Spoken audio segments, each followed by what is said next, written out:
Hello everyone, আসসালামু আলাইকুম। কেমন আছেন আপনারা? আশা করছি আল্লাহর রহমতে সবাই ভালো আছেন। আলহামদুলিল্লাহ, আমি অনেক ভালো আছি। আজকে আমি চলে এসেছি আরও একটি রেসিপি নিয়ে। আজকের রেসিপিটি হলো পালং শাকের লুচি। এই রেসিপিটি দেখতে যেমন দারুণ হয়েছে, খেতেও কিন্তু অসম্ভব মজার। আসুন তাহলে রেসিপিটি শুরু করা যাক। আমি এখানে চুলার উপর বসিয়ে দিয়েছি একটা কড়াই। কড়াইয়ের মধ্যে এখন আমি দিয়ে দেব পালং শাক। পালং শাকগুলোকে আমি আগে থেকে কেটে ধুয়ে পরিষ্কার করে নিয়েছিলাম। আমি চুলাটা অন করে এর মধ্যে দিয়ে দেব অল্প পরিমাণে লবণ আর ঢাকনা দিয়ে ঢেকে সেদ্ধ করে নেব। এর সঙ্গে কিন্তু আমি কোনো প্রকারের একটুও পানি মেশাবো না। ফিরে আসছি পালং শাকটি সিদ্ধ হয়ে যাওয়ার পরে।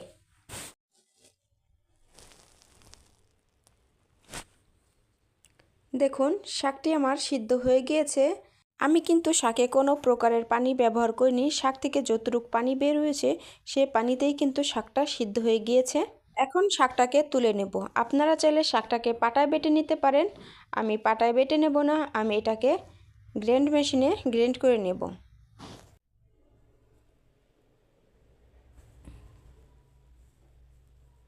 ফিরে আসছি শাকটাকে পেস্ট করে নিয়ে।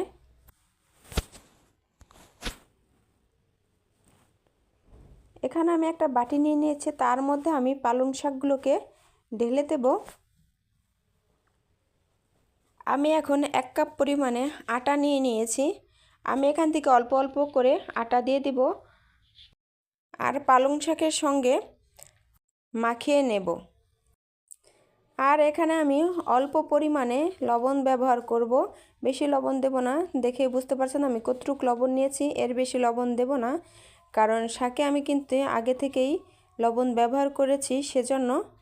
এখন আমি পালং শাকের সঙ্গে আটাটাকে ভালোভাবে মাখিয়ে নেব। এতক্ষণ আপনারা যারা আমার ভিডিওটি দেখছেন, একটি লাইক করে সম্পূর্ণ ভিডিওটি দেখে তারপর একটি কমেন্ট করে আপনার মতামতটি জানিয়ে দেবেন। নতুন যারা আমার ভিডিওটি দেখছেন তারা আমার চ্যানেলটি সাবস্ক্রাইব করে পাশে থাকবেন। পাশে থাকা বেল আইকনটি বাজিয়ে দিবেন নিত্য নতুন ভিডিও পাওয়ার জন্য। আর যারা অলরেডি সাবস্ক্রাইব করেছেন তাদেরকে অসংখ্য অসংখ্য ধন্যবাদ। আর যারা আমার ভিডিওটি দেখে সব সময় সুন্দর সুন্দর কমেন্ট করেন, লাইক করেন, তাদেরকেও অসংখ্য অসংখ্য ধন্যবাদ আমার ভিডিওগুলো দেখার জন্য। দেখুন কথা বলতে বলতে কিন্তু আমি আটাগুলোকে মাখিয়ে নিয়েছি আর এখানে সুন্দর একটা ডো তৈরি করে নিয়েছি। লুচির জন্য কিন্তু এটুকুই ঠিক আছে। এখন আমি এখানে ছোট ছোট লিচি কেটে নেব। লুচি খেতে কিন্তু খুবই ভালো লাগে, একটু তরকারি দিয়ে খেলে বেশি ভালো লাগে। আর এটা যেহেতু শাক দিয়ে তৈরি করছি, এটা কিন্তু স্বাস্থ্যের জন্য কিন্তু খুবই উপকারী, এতে কিন্তু কোনো ক্ষতি নেই। দেখুন আমি সবগুলো লিচি কেটে নিয়েছি, এখন আমি এগুলোকে বেলে নেব।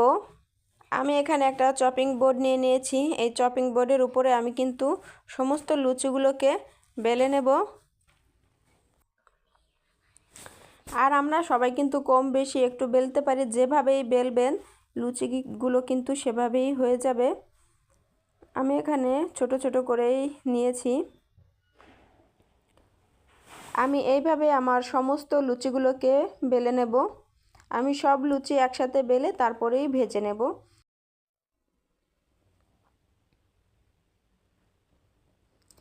দেখুন সমস্ত লুচিগুলো আমার বেলে নেওয়া হয়ে গিয়েছে। এখন আমি চলে যাব চুলায়।